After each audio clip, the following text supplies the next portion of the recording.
අද මම යන්න හදන්නේ ලස්සන වෙනත් ගමනක්. වෙනත් ගමනක් කියලා කියන්නේ අතම අවුරුදු 20කට මගේ යාළුවගේ කලායතනයෙන් කරන අවුරුදු 20 තමයි යන්නේ. සෞන්දර්ය කලායතනයේට. ඒ අවුරුදු 20 බලන්න තමයි අපි දැන් මේ යන්න හදන්නේ. මේ තමයි මම A level වලට ගියපු ඉස්කෝලේ හොරණ තක්ෂිරාව. එතන යනකොට කොහොමත් ඒක දිහා බලාගෙන යන සිරිතක් මට තියෙනවා. බස් එක මෙහෙම ගොඩාක් කරලා නවත්තගෙන ඉන්නකොට තමයි ඉතින් එච්චර.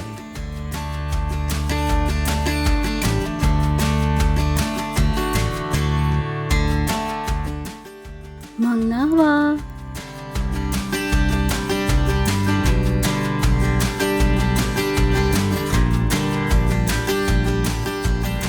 දැන් බනිස් කන්නයි හදන්නේ. අපි කිව්වට මම නෙමෙයි අපේ චූටි බබාලා ටික තමයි බනිස් කන්න හදන්නේ.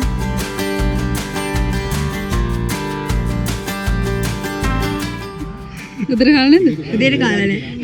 ඔක්කොම ගිලින්න ඕනේ. ගිලලා ඉවරලා දුවන්නේ.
ready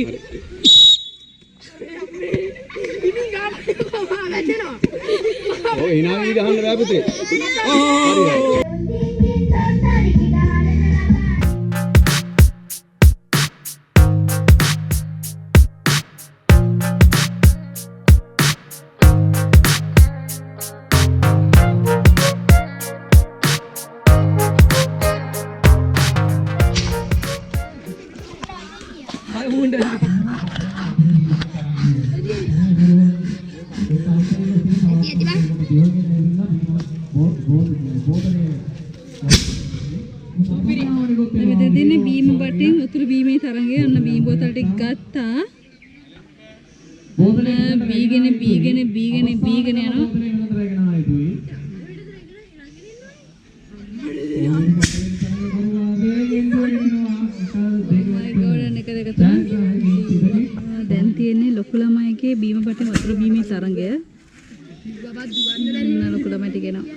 නිවැරදිව පදමාලාව වචන වරද්දන්න නැතුව තියන්න ඕනි මතකේ. ඊට පස්සේ නිවැරදි නාදමාලාව ඒ ජන කවියට අදාළ වෙන සාම්ප්‍රදායික නාදමාලාව. සාම්ප්‍රදායික නාදමාලාව අලුත් කරපේවා නෙමෙයි. ඊට පස්සේ තාලානුකූල බව, සුතිය පවත්වා ගැනීම, ඊට පස්සේ ප්‍රාසාංගික බව බලන්න ඉන්න පුළුවන් වෙන්නේ. ඉතින් මෙන්න මේ කාරණාවල් ලකුණු දෙනවා. ඉතින් ලස්සන රසට ඒක කියන්නේ බලමු අද දවසේ කවුද මේ ජනගණනාව කරන්නේ දිනන්නේ කියලා. එහෙනම් පළවෙනි තරඟකාරී රණදේව අපි අකුඩිය ගාම හැමෝම දෙමව්පියෝ ඉස්සරහට එකතු වෙලා රණදේව. ඔබේ පුතේ ජනගායනාව ඉදිරිපත් කරන්න.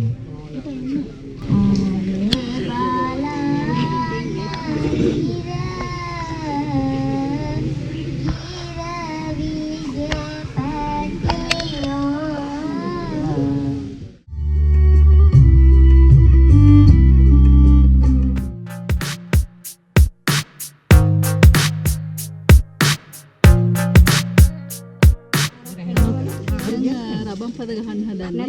දවුල් රබන් පද. දවුල් රබම් වේලාව ගත වෙන නිසා හරි හොඳ පොඩිය ගහමු අපි. දැන් එහෙම එන්නේ නැහැ තාම. දැන් මෙයා මේ විසිතත්ගෙන මෙයා තමයි මම අර කිව්වේ සෞන්දර්ය කලා නිකේතනේ කරගෙන මෙයා. ඉතින් අද දැන් බිසි දැන් මේ හරි මහන්සියකට ඉන්නේ. පස්සේ වොයිස් කට් එකක් අපි ගමු. මම දැන් යන්න පිටත් වුණා. මොකද මට හවස් වෙනකන් ඉන්න විදියක් නැහැ. මොකද ඉරිද දවසක් මම තියනවා. එහෙනම් අපි ආයි දවසක වෙනත් ලස්සන වැඩකදී හම්බෙමු. එන මගේ හිඟන්න